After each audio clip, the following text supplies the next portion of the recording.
جو جائیداد ہم چھوڑ کے جائیں اس کا کوئی وارث نہیں ہوتا، مالک نہیں ہوتا، یعنی ہمارے درہم اور دنانیر کا کوئی وارث نہیں۔ ما ترکنا فہو صدقہ، وہ پوری امت کے لیے ہے، وہ قومی خزانہ ہے، بیت المال میں جمع ہوگا اور ساری امت کے کاموں کے لیے استعمال ہوگا۔ اب جب سیدنا صدیق اکبر رضی اللہ تعالیٰ عنہ نے یہ حدیث مبارکہ پیش کی تو آگے سے سیدۃ نساء اہل الجنہ ان کا اس کے اوپر جواب کیا تھا، طرز عمل کیا تھا۔ اب یہاں دو چیزیں ہیں کہ آیا وہ صدیق کی یہ بات سن کے ناراض ہو گئی ہوں، جیسے دوست لوگ بیان کیا کرتے ہیں، اور ساری عمر بولی نہ ہو۔ یہ تو وہی سوچ سکتا ہے جس کے دل کے اندر بغض صحابہ بھرا ہو یا بغض اہل بیت بھرا ہو، کیونکہ فاطمہ پر بھی یہ بہت بڑا بہتان ہے کہ وہ پیارے آقا کا فرمان سن کر دل میں ناراضگی لے گئی ہوں۔ دیکھیں نا، آج 15ویں صدی کا کوئی مسلمان چاہے اس کے کتنا بھی گیا گزرا ہے، اگر اس کے دل میں رتی برابر بھی ایمان ہے نا، تو اس کے سامنے نبی اکرم صلی اللہ علیہ وآلہ وسلم کا فرمان پیش کیا جائے تو وہ اس پر دم نہیں مارتا۔ عمل کرنا نہ کرنا تو بعد کی بات ہے، لیکن ناراض نہیں ہوگا، اپنے دل کے اندر اس کے بارے میں ناراضگی نہیں رکھے گا، کیونکہ کہنے والے نے کون سی اپنی بات کہی ہے، اس نے تو کالی کملی والے آقا صلی اللہ علیہ وآلہ وسلم کا فرمان ہی تو نقل کیا ہے۔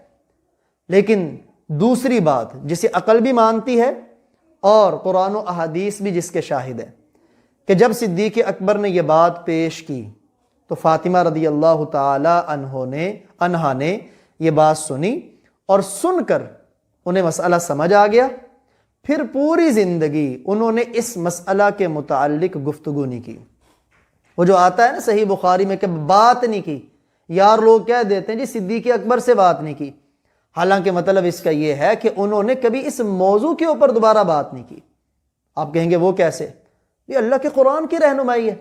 اللہ تعالیٰ خود قرآن میں فرماتے ہیں ما کان لمؤمن ولا مؤمنہ، کسی مومن مرد یا مومن عورت کو یہ اختیار نہیں ہے، کس چیز کا؟ اذا قضى اللہ ورسولہ امرا ان یکون لہم الخیرہ، کہ اللہ اور اس کے رسول کے فیصلہ آ جانے کے بعد انہیں اپنی بات کرنے کا اختیار نہیں۔ چنانچہ ہمارا تو عام مسلمان نہیں اس کے خلاف ایکشن لیتا، تو وہ تو جنتی عورتوں کی سردار ہیں، پیارے نبی کی لخت جگر ہیں، ان کا ایمان تو بہت اعلیٰ ہے۔ تو ہمارا نظریہ یہ ہے کہ انہوں نے بھی یہ جو حجرت کے الفاظ ہیں یہی ہے کہ اس موضوع کو پھر چھوڑ دیا، انہیں مسئلہ سمجھ آ گیا، وہ راضی ہو کے چلی گئی۔ اللہ کا قرآن دوسری جگہ فرماتا ہے فَلَا وَرَبِّكَ لَا يُؤْمِنُونَ حَتَّى يُحَكِّمُوكَ فِي مَا شَجَرَ بَيْنَهُمْ، خدا کی قسم یہ اس وقت تک مومن نہیں ہو سکتے یہاں تک کہ آپ کو اپنے معاملات میں ثالثی اور فیصل نہ بنائے۔ پھر جب آپ ان کے درمیان فیصلہ کر دیں لا یجدوا فی انفسہم حرجا مما قضیت ویسلموا تسلیما، ان کے دل کے اندر کوئی تنگی نہ آئے آپ کے فیصلے کی وجہ سے، یہ سر تسلیم خم کر دیں۔